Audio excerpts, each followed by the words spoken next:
अमेरिकेने इराणच्या विरोधात जे युद्ध पुकारलं आहे ते सर्वांनाच माहिती आहे. इस्रायलच्या मदतीने हे युद्ध तो लढत आहे. पण हे युद्ध जे अमेरिकेने सुरुवात केले आहे तो स्टार्ट तो आपने किया होगा बट एंड हम करेंगे असा एक दावा इराण करत आहे आणि इराणने तशीच एक पॉवर वापरली आहे.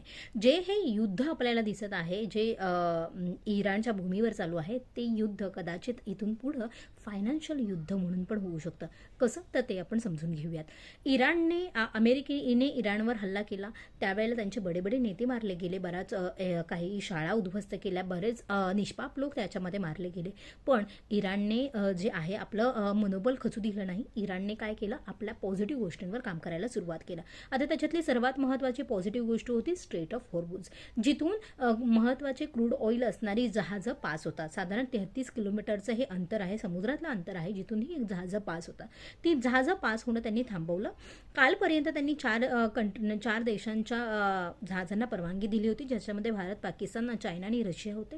पण आता त्यांनी संपूर्णपणे कोणत्याही देशाच्या जहाजांना परवानगी दिलेली नाही. त्यांची एक अट आहे, या कालव्यामधून तुम्हाला जर पास व्हायचं असेल स्ट्रेट ऑफ हॉर्मुझमधून तर तुम्हाला त्याच्यासाठी युआनमध्ये व्यवहार करावा लागेल. युआन ही एक चायनीज करन्सी आहे, कारण यापूर्वी जो क्रूड ऑइलचा व्यवहार होत होता तो केवळ आणि केवळ $मध्ये होत होता. 1970 पासूनचा हा साधारण पिरियड आतापर्यंतचा चालत आला आहे, जो इतक्या दशकांचा जो कालावधीमध्ये क्रूड ऑइलमध्ये जो व्यवहार होत होता डॉलरमध्ये तो सगळा मोडकळीस येऊ शकतो आणि डॉलरची जी आंतरराष्ट्रीय पातळीवरची जी किंमत आहे ती ढासळू शकते.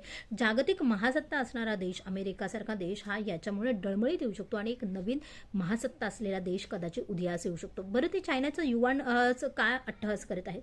जेव्हा अमेरिकेने इराणवर हल्ला केला तेव्हा त्यांना सपोर्ट करणारा एकच देश होता, तो म्हणजे चायना. चायनाने त्यांना सपोर्ट केला आणि चायनाने इराणकडून ते खाद्यतेल आपलं तेल, क्रूड ऑइल वगैरे विकत घेतलं आणि त्याच्यामुळे चायनाला आपली जी इंटरनल जी काय म्हणतो आपण इकॉनॉमी आहे ती चालवायला मदत झाली आणि त्याच्याचमुळे त्याचंच एक रिफंड म्हणून त्याचं एक काय म्हणतो गिफ्ट म्हणून ते चायनाला सपोर्ट करत आहे आणि चायनाचा युआनमध्ये हा व्यवहार व्हावा असा अट्टहास धरत आहे. तर पाहूयात काय होतंय. पहिल्यांदाच मी मराठीमध्ये व्हिडिओ पाहत आहे. जर तुमचा असाच रिस्पॉन्स आला तर कदाचित इथून पुढे मी सगळे व्हिडिओ हे फायनान्शियल व्हिडिओ हे मराठीत बनवू.